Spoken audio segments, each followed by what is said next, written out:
How to read an audiogram. Reading an audiogram can seem pretty complex, but once you know the basics, it's really pretty simple. First of all, you may be wondering, what is an audiogram? An audiogram is a graph that shows information about a person's hearing abilities. Let's take a look at the various parts of the audiogram. First, let's look at it from top to bottom. The audiogram measures sound intensity, or loudness, in decibels, which are listed from 0 decibels at the top to 120 decibels at the bottom. Running from left to right is frequency, or pitch, which is measured in hertz.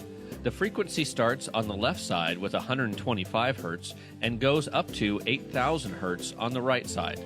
This is just like a piano keyboard that has the lowest frequencies on the left and the highest frequencies on the right. On a typical audiogram, you will also see two lines, one red and one blue. The red line represents the hearing in your right ear, and the blue line represents your left ear.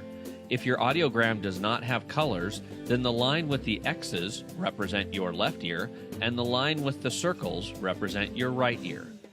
Let's take a moment to focus on the sound loudness, which runs from top to bottom and is measured in decibels. If your hearing is normal, you should see an X or a circle that falls into the 0 to 20 decibel range for each frequency. That means you can understand speech in a noisy environment and no amplification is needed. If you have mild hearing loss, you will see the X or circle in the 20 to 40 decibel range. Mild hearing loss means you may be having difficulty understanding speech in noisy environments. It may also mean that you require a higher volume level when watching the television or listening to the stereo. Because of this, family members are often the first to notice. Moderate hearing loss will be marked in the 40 to 70 decibel range. With moderate hearing loss, you will frequently have difficulty understanding speech in noisy environments including the telephone, television, and at public gatherings. You may find that you are regularly asking people to repeat themselves and you get frustrated because you are missing what they are saying. People may also tell you that you speak too loudly in conversations. If you have severe hearing loss, the X or circle will fall in the 70 to 90 decibel range.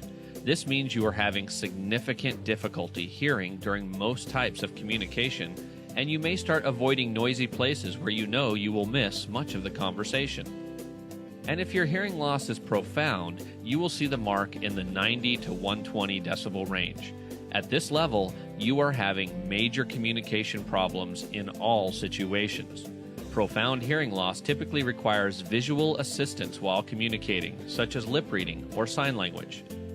Now let's look at the frequency, which runs from left to right. Vowels such as A, E, I, O, and U are the lowest pitch and fall towards the left side of the hearing range. Consonants such as S, T, F, and Sh are higher pitched and fall towards the right side of the hearing range. Oftentimes, these higher frequencies are also associated with women's voices.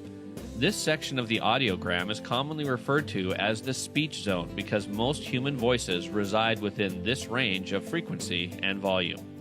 Now that we know what the various parts of the audiogram are, let's take a look at a few examples. In our first example, you will notice that this person has hearing that falls into the normal range up to about 1500 hertz. At 2000 hertz, their hearing starts to make its way into the mild hearing loss category, more so for the left ear.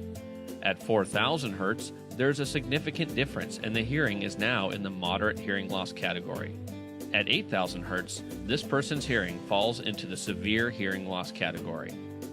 In this next example, the person's hearing falls regularly within the mild hearing loss category, except at 4000 hertz, where it drops slightly into the moderate hearing loss area. Congratulations! You now know how to read an audiogram.